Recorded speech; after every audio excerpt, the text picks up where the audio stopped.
Today we're diving into the most controversial horror movie that has ever been made, where the director and the film crew were almost charged with murder. Today we're talking about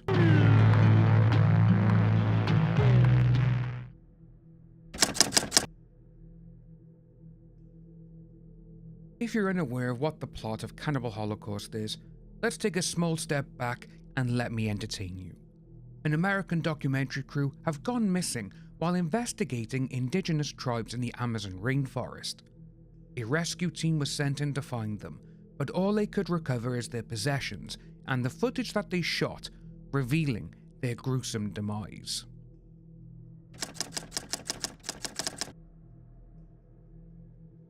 In 1979, a West German film distributor got in touch with the last Cannibal World director, Ruggero Deodato, to make a similar film for them. Ruggero accepted the deal and flew to Colombia with his friend and producer, Francesco Palagi, to scout locations for the movie. The town of Leticia was chosen after a chance encounter the director and the producer had with a documentary filmmaker at Bogota Airport. The film's premise came to Ruggero while he was talking with his son about news coverage of the terrorism of the Red Brigades. He thought that the media focused more on the violence than anything else, and Ruggero also pointed out the journalistic integrity and believed that some of the footage was staged just to create a more sensational newsreel.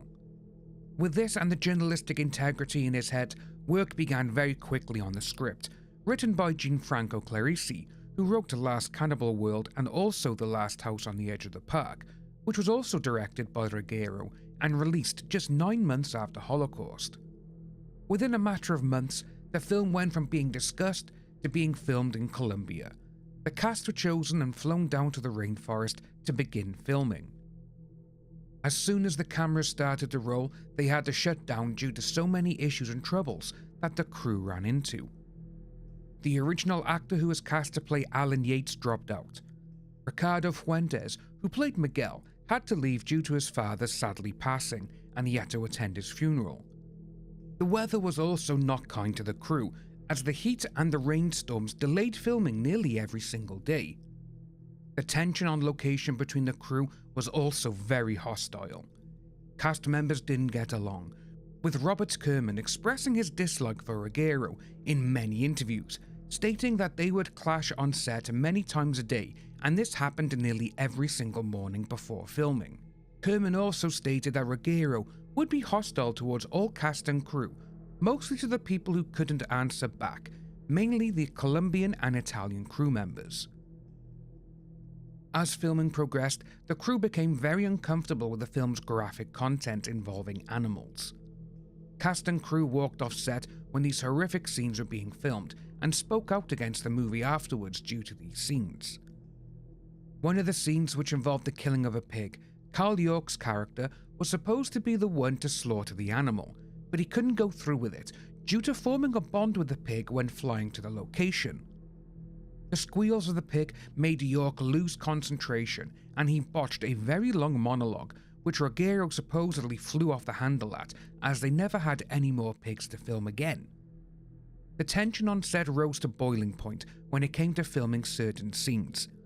Chiadi didn't want to bare her chest for a scene and was taken aside by Ruggero and was shouted at in Italian, and he belittled her in front of the entire cast and crew. She then returned and filmed the scene as intended.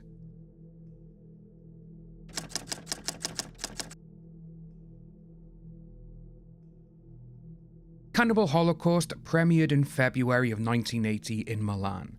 The audience's reaction to the movie was very positive, which also included praise from the director of the Clint Eastwood Dollars trilogy, Sergio Leone, who said it was a masterpiece of cinematography realism. And Leone also forewarned Ruggero that he may get in trouble for the movie Round the World, as it looks so real. And that is exactly what happened. 10 days after the Milan screening, Cannibal Holocaust was confiscated under the orders of a local magistrate, and Ruggero was charged with insanity. All copies of the movie were to be turned over to the authorities as well. Ruggero and members of the cast and crew were all convicted of violence and obscenity, and each received a 4-month suspended sentence. Due to this, the movie was banned until 1984 in Italy. Around this time as well, a story was printed in French magazine Photo, which advised its readers that the killings seen on screen were in fact real. This spurred a rumour around the world faster than anything, with the rumour growing in size, and by the time the rumour reached America, it was stated that Ruggero Deodato was charged with murder. This never happened, and only the charges stated before were given. Across the rest of the world, Cannibal Holocaust never saw the end of it being censored and banned. In the UK, the movie was at the top of the infamous Video Nasties list. The movie was released uncut in 1981 on VHS and was available until 1983, when the list came into action and banned 72 movies. I have never seen a video nasty. I wouldn't. I have far too much. But how can you judge on a video nasty? Oh, You've never easy. seen one.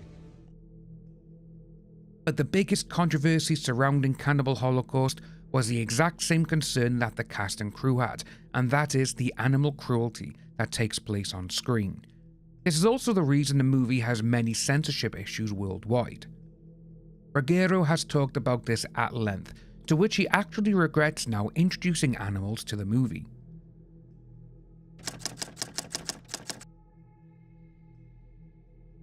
When Cannibal Holocaust was released, little did they know that it would spawn an entire genre of its own and explode in popularity within the next 2 decades. That genre? Found footage. The movie was innovative with its plot structure and the concept of found footage. This has been used to great effect ever since, with 2 movies released in the tail end of the 90s, and those movies being The Last Broadcast and the mega box office hit that would be the biggest horror movie in over a decade, The Blair Witch Project. The plot for these movies are very similar to Cannibal, as they both have the found footage of a lost film crew making a documentary.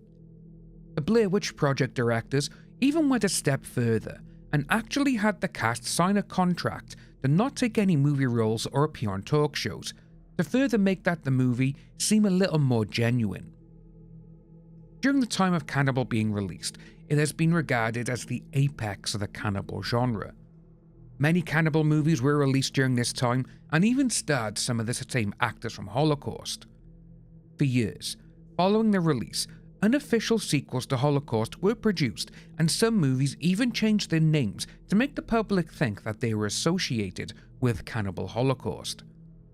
Going beyond movies, the movie has had a large influence on death metal bands, and many bands have songs that incorporate lines of dialogue from the movie. Death metal band Necrophagia released an album and a song called Cannibal Holocaust.